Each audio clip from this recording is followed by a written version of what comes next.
Dear student नमस्कार। आज फिर आप लोगों का वर्मा साइंस क्लासेस पर स्वागत है। आज हम एनसीईआरटी 12th केमिस्ट्री का फर्स्ट चैप्टर यहाँ पर दे रहे हैं। चैप्टर हमारा है सॉलिड स्टेट या ठोस अवस्था। बड़ा महत्वपूर्ण चैप्टर है, बेसिक चैप्टर है। हमें इस चैप्टर को बहुत अच्छे से समझने की आवश्यकता होती है। यह चैप्टर बोर्ड एग्जाम के हिसाब से भी हमारे लिए फायदेमंद होता है। साथ ही हम देखते हैं कि विभिन्न प्रकार के कॉम्पिटिटिव एग्जाम, चाहे मेडिकल से रिलेटेड हो या इंजीनियरिंग से रिलेटेड हो, उन सभी का यह एक बड़ा इंपॉर्टेंट पार्ट है। दोस्तों, सबसे पहले हम चर्चा करेंगे हमारे चैप्टर की, सॉलिड स्टेट की। चर्चा शुरू करने के पहले हम थोड़ा सा यहां पर बेसिक देखेंगे। हम देखते हैं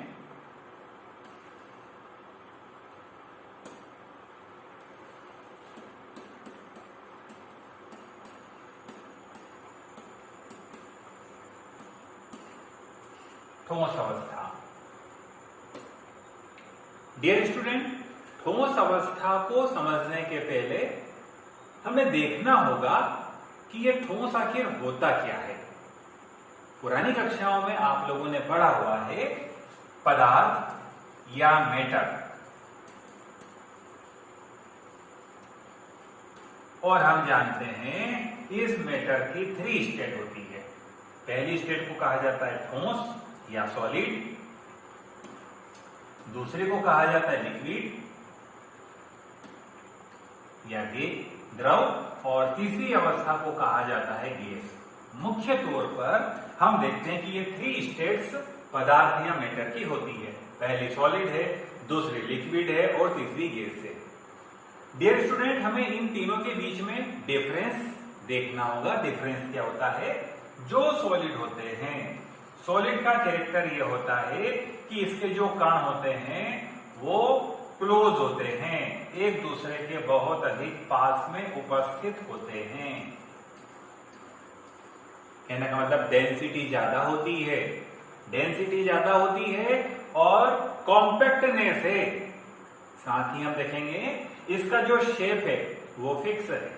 तो ये कैरेक्टरिस्टिक है सॉलिड का। सेकंड हम देखते हैं लिक्विड। लिक्विड में हम देखते हैं जो कण होते हैं उनके बीच की डिस्टेंस, इंटरमॉलिक्यूलर डिस्टेंस, हम देखते हैं सॉलिड की तुलना में ज्यादा हो जाती है। यहां पर जो कण थे वो पास पास में है, किंतु यहां हम देख रहे हैं कणों के बीच की डिस्टेंस बढ़ गई। डिस्टेंस बढ़ गई तो अब हम देखेंगे ये वॉल्यूम ज्यादा कवर करेगा, इसका आयतन ज्यादा होगा। इसका आयतन कम था, इसका आयतन या वॉल्यूम ज्यादा होगा। साथ ही हम देखते हैं कि ये उतना कॉम्पैक्ट नहीं है जितना सॉलिड है। ठीक है। थर्ड स्टेट में हम देखते हैं गैस की। गैस में हम देखेंगे कि जो अणु होते हैं या कण होते हैं उनके बीच की इंटरमॉलिक्यूलर स्पेस और ज्यादा बढ़ जाती है। ये मूलभूत हम देख रहे हैं बेसिक डिफरेंस है सॉलिड, लिक्विड एंड गैस।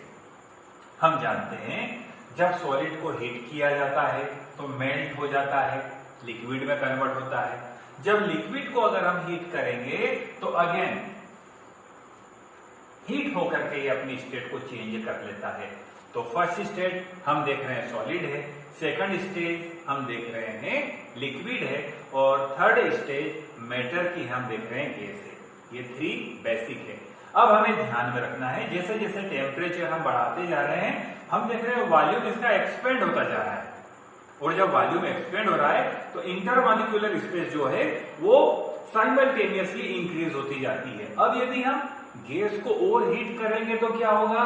तो बेटे यहां पर हम देखते हैं 4th स्टेज आती है, that is known as plasma.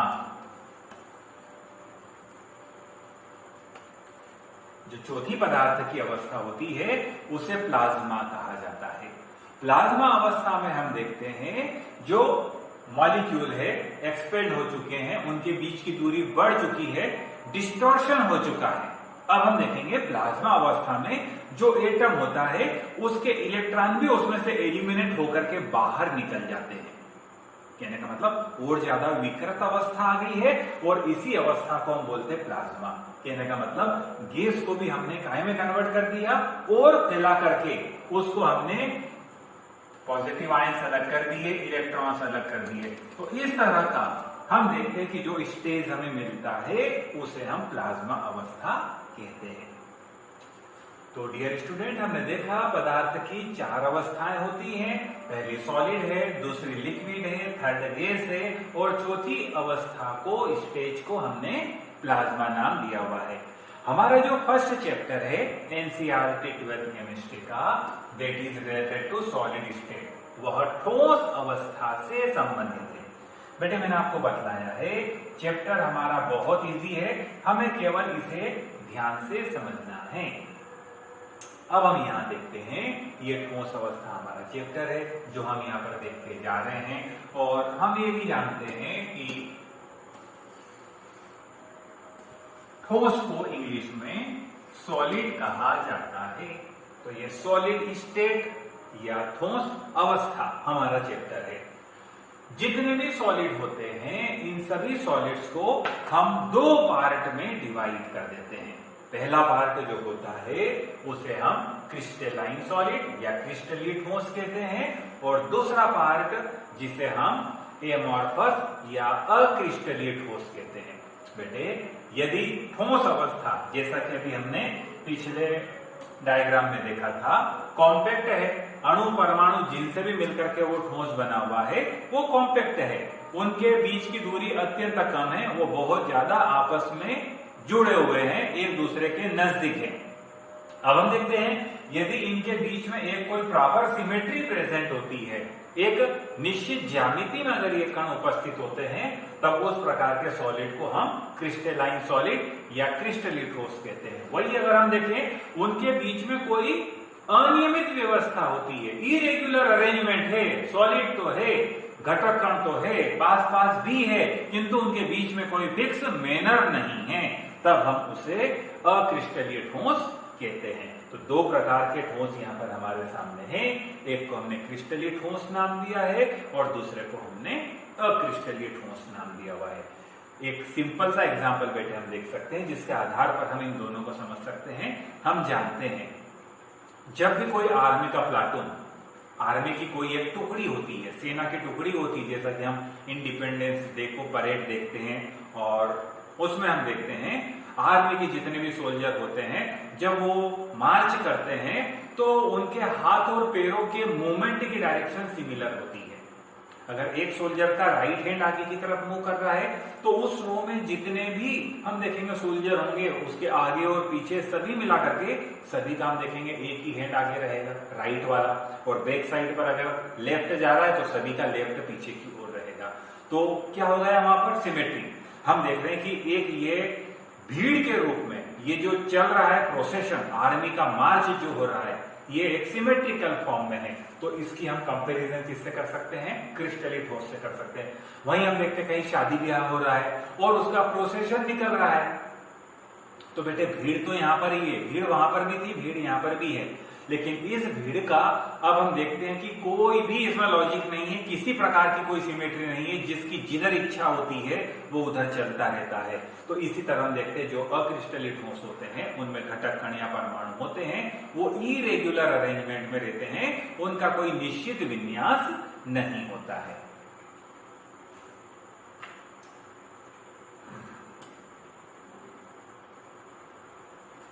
जो क्रिस्टलाइन सॉलिड होते हैं इनका एग्जाम्पल है डायमंड, ग्रेफाइट। हीरा और ग्रेफाइट हम देखते हैं कि इनके उदाहरण हैं जो दोनों कार्बन के एलोट्रॉप्स हैं, अपर रूप है, और हम देखते हैं कि इनमें कार्बन के परमाणु एक निश्चित ज्यामिति में या ज्योमेट्री में अरेंज होते हैं। वहीं हम देखते हैं अक्रिस्टलीय ठोस के एग्जाम्पल होते हैं, कांच होता है, प्लास्टिक होता है, ये अक्रिस्टलीय ठोस है, अर्थात इनमें जो घटक कण होते हैं उनका कोई रेगुलर हम देखते हैं अरेंजमेंट नहीं होता है। बड़ा इंपॉर्टेंट डिफरेंस आता है, जितने भी क्रिस्टलीय ठोस होते हैं ये विषमदेशिक माने गए हैं और जितने भी हम देखेंगे अक्रिस्टलीय ठोस होते हैं इन्हें समदेशिक कहा गया है। तो बेटे बड़े इंपॉर्टेंट वर्ड ये हमारे सामने है। विषमदेशिक का मतलब होता है गुण धर्म अलग अलग कंडीशन में अलग अलग प्रकार से शो होते हैं और हम बदलाते हैं समदेशिक से, मीनिंग निकलता है कि गुणधर्म चाहे परिस्थितियां बदल जाए लेकिन गुणधर्मों के मान में कोई चेंज नहीं आता है। विद्युत चालकता, उष्मा चालकता, अपवर्तनांक सभी दिशाओं में अगर अलग अलग होते हैं, असमान होते हैं, तो उसे हम विषमदेशिक कहते हैं। और अगर ये सारे कैरेक्टर हर कंडीशन में सिमिलर होते हैं तो उसे हम समदेशिक कहते हैं। तो दो प्रकार से यहां पर हमने कैरेक्टर्स को डिवाइड कर दिया। कोई चेंज नहीं आता है तो वो एमार्फस का कैरेक्टर है, और चेंज अगर आ जाता है अलग अलग कंडीशन में अलग अलग प्रकार का हो जाता है उनकी वैल्यू, तो उसे हम विषमदेशिक कहते हैं। चलिए अब हम सॉलिड का यहां पर क्लासिफिकेशन देख रहे हैं। जितने भी ठोस होते हैं उनमें जो बॉन्डिंग होती है, जो बंध का पैटर्न होता है, उस बंध के पैटर्न के आधार पर सॉलिड्स को हम 4 पार्ट में डिवाइड करते हैं। पहला पार्ट आयोनिक सॉलिड्स या आयनिक ठोस, दूसरा पार्ट आणविक ठोस, मॉलिक्यूलर सॉलिड्स जिसे अपन बोल रहे हैं। थर्ड हम देख रहे हैं कोवेलेंट सॉलिड है, सहसंयोजी ठोस है, और चौथे पार्ट पर हम देख रहे हैं मेटेलिक सॉलिड है, धात्विक ठोस है।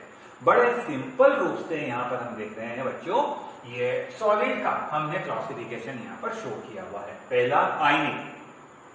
आयनिक ठोस की ये विशेषता होती है कि ये 2 टाइप के आयन से मिलकर के बना हुआ है। एक पॉजिटिव आयन है, एक नेगेटिव आयन है। एग्जांपल हम देख रहे हैं सोडियम क्लोराइड, सीजियम क्लोराइड, तो यहाँ पर भी Cs पॉजिटिव आयन है और Cl नेगेटिव आयन है। हम जानते हैं opposite charges attract to each other, इनके बीच में आकर्षण होता है, अर्थात ये इलेक्ट्रोवेलेंट बॉन्ड से, इलेक्ट्रोस्टैटिक फोर्स से बाइंड अप रहते हैं।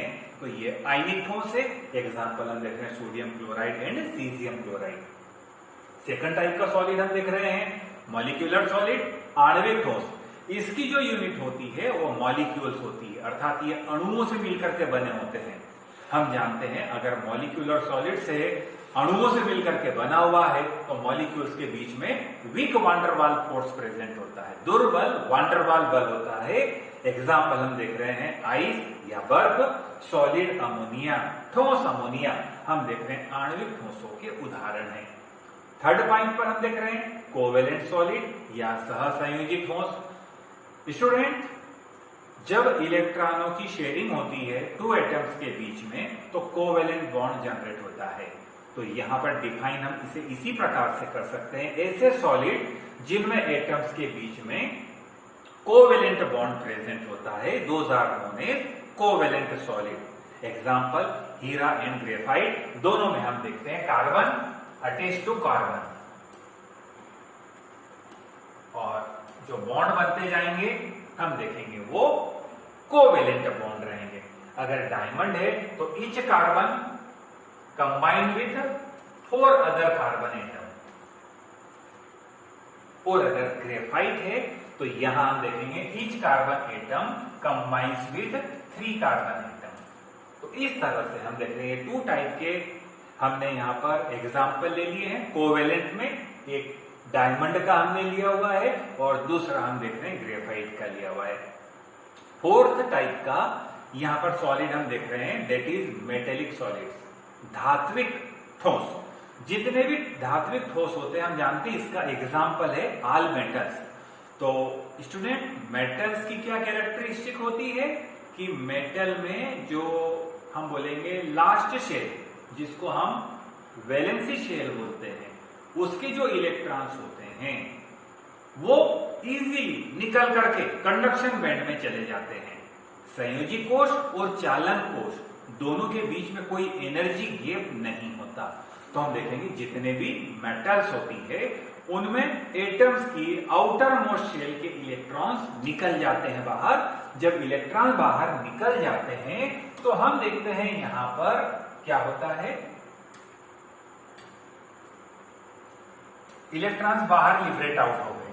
तो बेटे एक इलेक्ट्रॉन का ओशियन बन गया, और जब इलेक्ट्रॉन का ओशियन बन गया है तो इसमें हम देख रहे हैं बचा हुआ पार्ट मेटल का जो पॉजिटिव आयन के फॉर्म में है वो प्रेजेंट है। तो इलेक्ट्रॉन नेगेटिव चार्ज है और मेटेलिक आयन पॉजिटिव चार्ज है।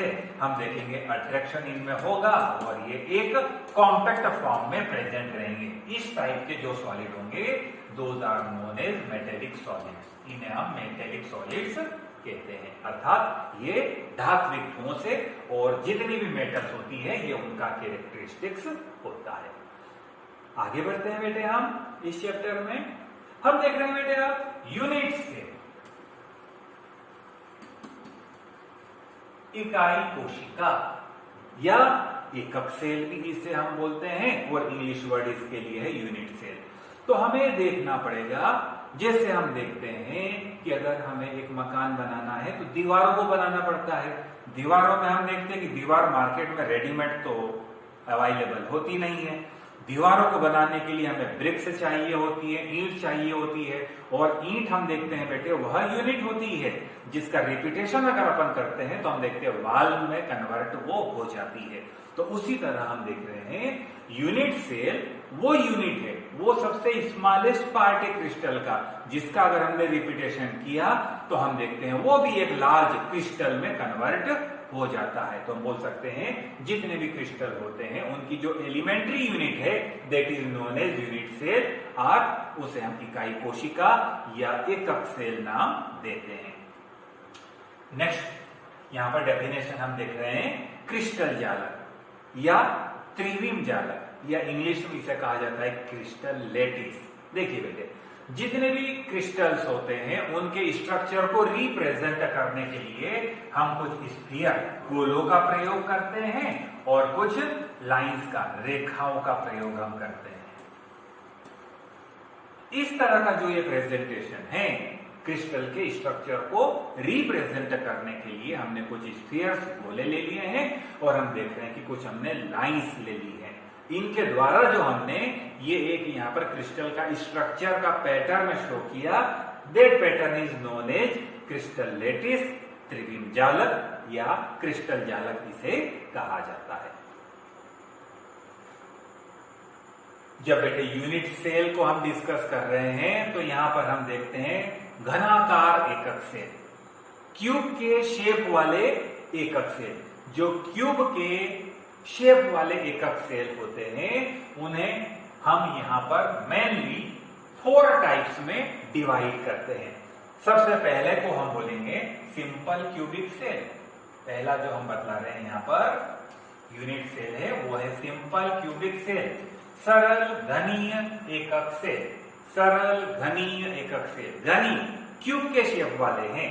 तो सबसे पहले हमने क्यूबॉइडल एक शेप बनाया और उसके 8 कॉर्नर्स होते हैं। सभी 8 कॉर्नर्स पर हमने एक एक उसकी यूनिट को, एटम हो तो एटम, आयंस हो तो आयंस, उसको हमने यहाँ पर अरेंज कर दिया। तो इस टाइप का जो यूनिट सेल है उसे हम सरल घनीय एकक सेल कहते हैं। सेकंड हम देखते हैं एफसीसी। एफसीसी में हम बोल रहे हैं फेस सेंटर्ड सेल, फलक केंद्रित एकक सेल। इस तरह के जो घनाकार एकक सेल होते हैं उनमें हम स्ट्रक्चर तो देखेंगे उसी प्रकार से घन जैसा बना हुआ है। कोनों पर एक एक पार्टिकल हमने यहाँ पर अटैच किया हुआ है, लेकिन हम देखते हैं इसमें 6 फेसेस हैं, 6 दीवारें हैं। एक नीचे वाली है, एक ऊपर वाली है, एक लेफ्ट साइड वाली है, एक राइट साइड वाली है, एक फ्रंट साइड वाली है, एक बैक साइड वाली है। जितनी भी हम देख रहे हैं फेस है उन सभी फेस के सेंटर पर भी एक एक पार्टिकल को हमें अटैच करना है। तो टोटल 8 तो कॉर्नर्स पर अटैच किए और 6 हम देख रहे हैं फेस के सेंटर पर हमने अटैच किए। इस तरह टोटल 14 पार्टिकल्स को कंबाइन करके हमने एफसीसी यहाँ पर बनाया हुआ है, डिजाइन किया हुआ है। फेस सेंटर्ड सेल, फलक केंद्रित सेल। थर्ड टाइप का हम यूनिट सेल देख रहे हैं, that is known as body centred cell, अंतः केंद्रित सेल।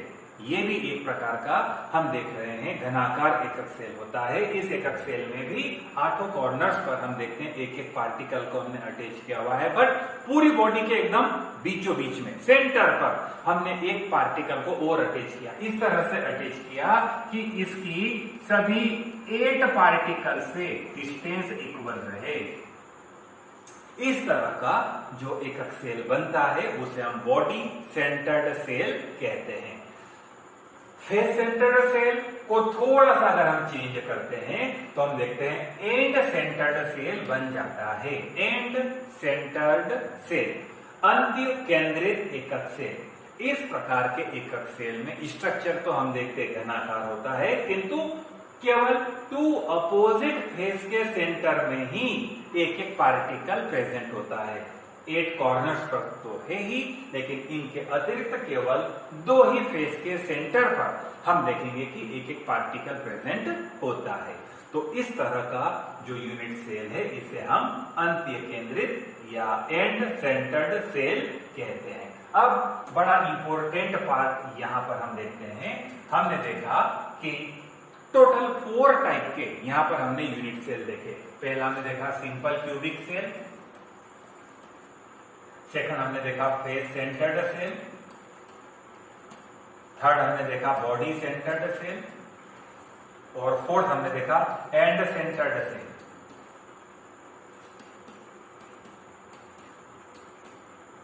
अब हमें यहां पर effective atom number find out करना है कि इस टाइप का एकक सेल है तो उसमें इफेक्टिव एटम नंबर क्या होगा, इसमें कितना होगा, इसमें कितना होगा, इसमें कितना होगा। तो सबसे पहला वाला हम देख रहे हैं सिंपल क्यूबिक सेल। तो सिंपल क्यूबिक सेल अभी हमने यहाँ स्ट्रक्चर देखा था। इस तरह का जो एकक सेल होता है, इस एकक सेल को हमने सिंपल क्यूबिक सेल कहा हुआ है।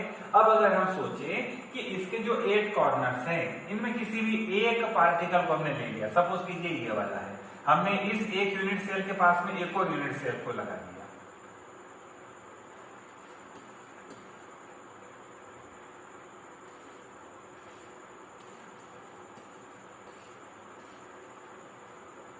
तो अब हम देख रहे हैं ये जो पार्टिकल है ये फर्स्ट का भी पार्ट है और सेकंड यूनिट सेल का भी पार्ट है। इन्हें दोनों के बीच में देखिए बेटे ये चारों कॉमन हो गए, हमने इस एक को बेस बनाया हुआ है।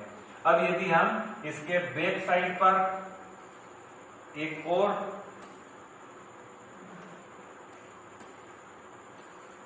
यूनिट सेल को यहां पर अरेंज कर देते हैं,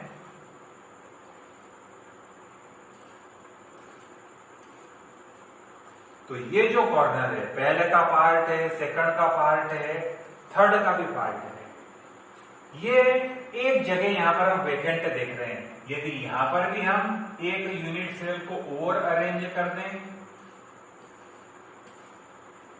तो बेटे ध्यान से देखिए, पहले का भी ये कॉर्नर है, सेकंड का भी कॉर्नर है, थर्ड का भी कॉर्नर है, और ये जो फोर्थ वाला है इसका भी कॉर्नर है। अर्थात अभी तक अपन ने जितना डायग्राम ड्रा किया हुआ है उसमें ये जो यहाँ पर एटम हमने अरेंज किया हुआ है ये ऑल 4 यूनिट सेल का पार्ट है, सभी का एक एक कोना है। अब ये हमने एक रो बनाई थी, इसके ठीक नीचे अगर हम एक सेकंड रो और बना दें तो हम देखेंगे कि 4 पहली रो के और 4 सेकंड रो के, यानी ये वाला 8 के बीच में कॉमन हो रहा है। 8 यूनिट सेल का कॉर्नर कॉमन है। जब 8 का कॉमन है तो अब हम देखते हैं ACC टोटल, इसमें हम देख रहे थे कि 8 एटम कॉर्नर्स पर है और चूंकि वो 8 में कॉमन हो रहा है इसलिए एक यूनिट में उसका पार्टिसिपेशन कितना आएगा, 1/8 आएगा। हम देख रहे हैं सॉल्व किया हमने, टोटल 1 इफेक्टिव एटम यहाँ पर हमें फाइंड आउट हुआ। तो ACC में इफेक्टिव एटम कितने प्रेजेंट होते हैं, जस्ट ओनली 1। FCC में हम देखते हैं, हमने देखा हुआ है FCC में 8 पार्टिकल्स तो उसी तरह है जैसा ACC में था, बट फेस के सेंटर में भी हम देख रहे हैं कि एक एक पार्टिकल यहाँ पर प्रेजेंट है। तो 8 तो उसी तरह से पार्टिसिपेशन 1/8 हो रहा है, किंतु इनके साथ में हम देख रहे हैं 6 वाल है और वाल केवल 2 में ही कॉमन हो सकती है। जैसे एक रूम है, एक रूम में अगर मान लीजिए हमारी एक दीवार है, उसके पास में भी अगर एक रूम बना हुआ है तो हम बोल सकते हैं कि वो जो दीवार है वो 2 कमरों के बीच में कॉमन है। जब 2 कमरों के बीच में कॉमन है तो एक कमरे में, एक रूम में उसका पार्टिसिपेशन कितना आएगा, तो हमने बताया 1/2। तो चूंकि यहाँ पर हम देख रहे हैं कि 6 पार्टिकल है जो फेस के सेंटर पर है, तो उनका 6 का कंट्रीब्यूशन ईच यूनिट सेल में कितना आएगा, 1/2 आएगा। 8 से 8 कैंसिल हुआ 1 टाइम, 2 से 6 कैंसिल हुआ 3 टाइम, 1 + 3 = 4 एटम। सेकंड हमने मेजर कर लिया यहाँ पर। थर्ड हम देख रहे हैं body centred cell. Body centred cell का फार्मूला इसी तरह हम बना रहे हैं, इफेक्टिव एटम नंबर हमें फाइंड आउट करना है। 8 पार्टिकल कॉर्नर्स पर है जिनका पार्टिसिपेशन 1/8 है, लेकिन एक हम देख रहे हैं पार्टिकल कहां पर हो गया, बॉडी के अंदर आ गया। बॉडी के अंदर आ गया मीन्स समझने के लिए हम सोच सकते हैं, मान लीजिए एक रूम है और उस रूम के अंदर हमने एक फैन लगाया हुआ है, तो उस फैन की जो हवा है उसी रूम में बैठे हुए व्यक्तियों को मिलेगी या पास वाले रूम वालों को भी मिलेगी।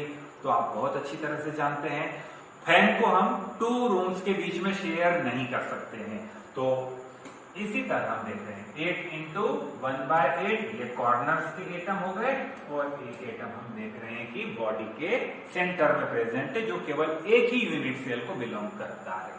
8 से 8 कैंसिल हुआ 1 में 1 को हमने 8 किया, तो यहाँ पर हमने देखा 2 एटम, हमारे पास में इफेक्टिव एटम का नंबर फाइंड आउट हुआ। इसी तरह ECC जैसा FCC हमने बताया था उसी तरह ECC हो जाएगा। 8 पार्टिकल है, कंट्रीब्यूशन 1/8 है, प्लस जैसा यहाँ पर 6 हमने देखा था कि पार्टिकल फेस के सेंटर में थे, बट एंड सेंटर सेल में केवल 2 अपोजिट फेस के सेंटर पर ही हो सकते हैं, तो केवल 2 एटम्स और है और फेस पर है, तो उनका हम देखेंगे कंट्रीब्यूशन कितना रहेगा, 1/2 रहेगा। 8 से 8 को कैंसिल किया, 2 से 2 को कैंसिल किया, 1 + 1 = 2 एटम। तो स्टूडेंट देखिए यह बड़ा इंपॉर्टेंट पार्ट है। यहाँ पर किसी भी तरह की कॉम्पिटिटिव एग्जाम में हम देखेंगे SCC, FCC, BCC या ECC रिलेटेड कोई ना कोई क्वेश्चन अवश्य पूछा जाता है। हर साल आप ओल्ड पेपर्स देखेंगे तो ये आपको वहां पर दिखलाई देगा। Very important formula, density of crystal, crystal घनत्व का सूत्र दीजिए। तो सिंपल सा फार्मूला है, बड़े सिंपल वे में हम इसे याद रख सकते हैं। Zm/A3N0।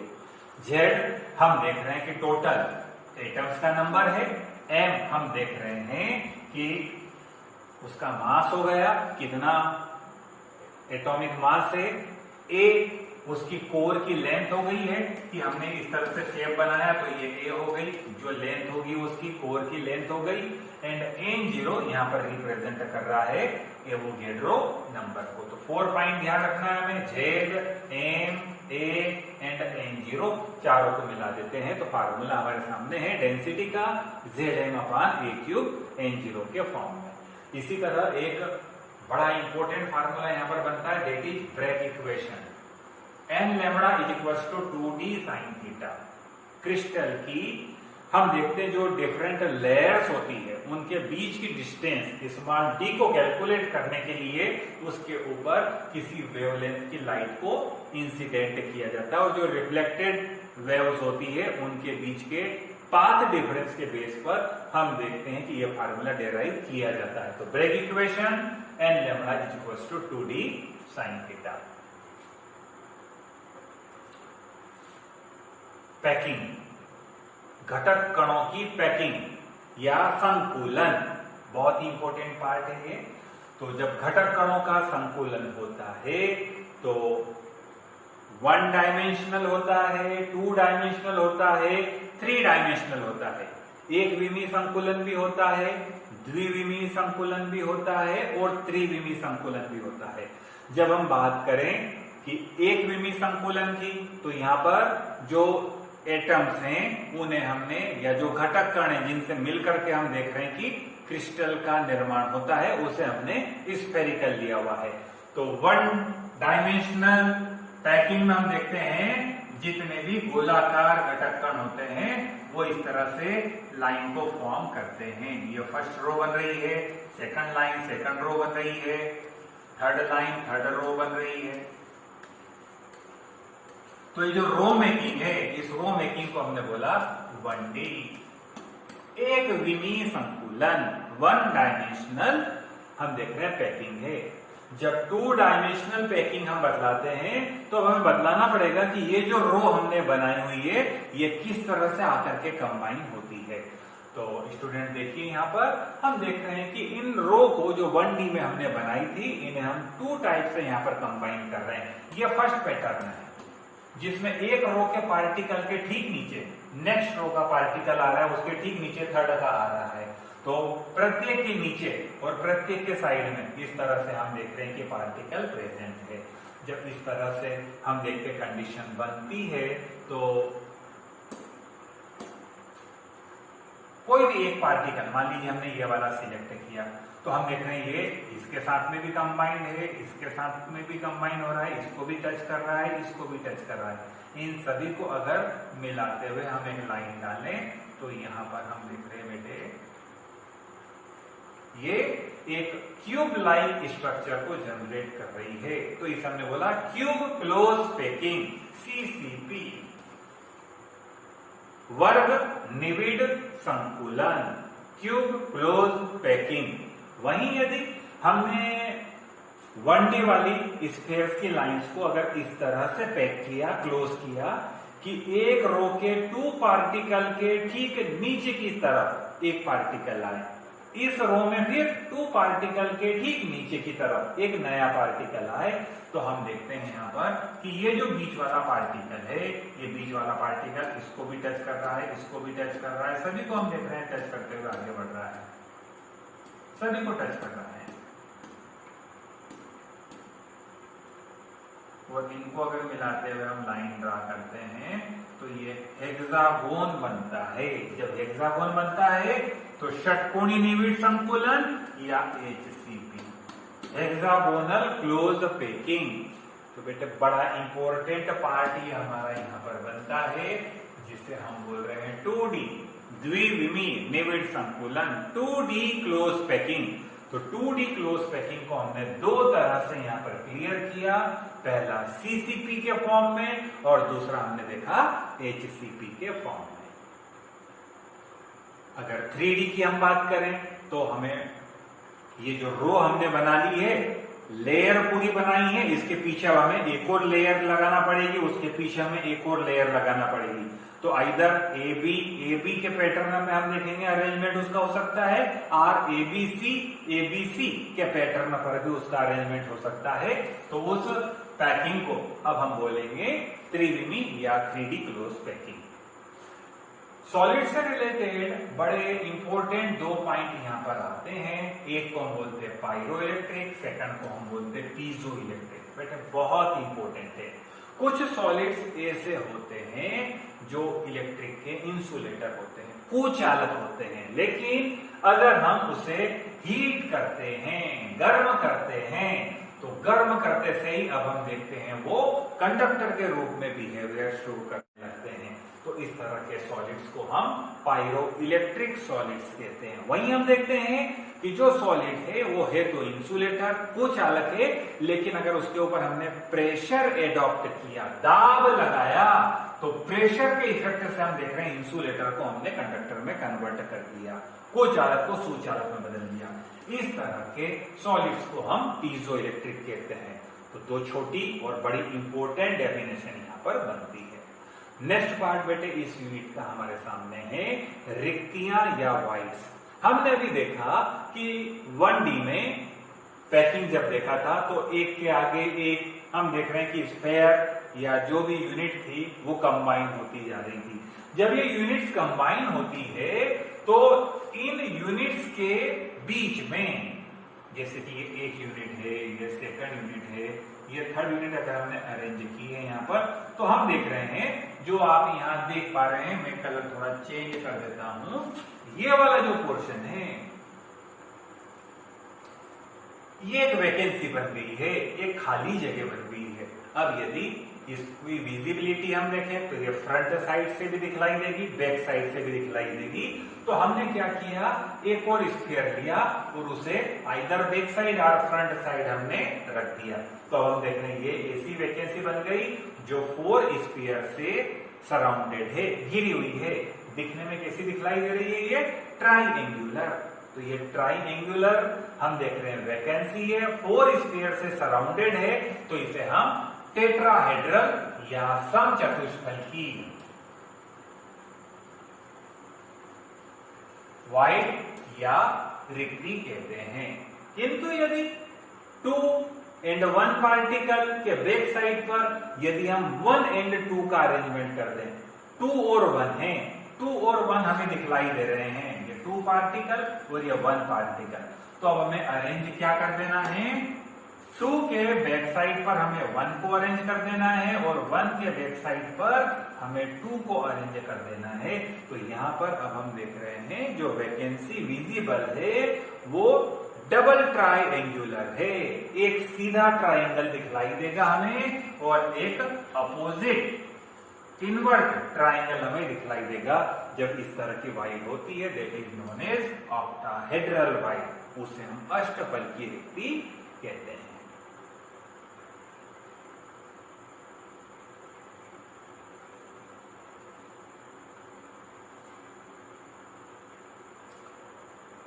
तो दोस्तों निश्चित ही आपको सारी चीजें समझ में आई होगी।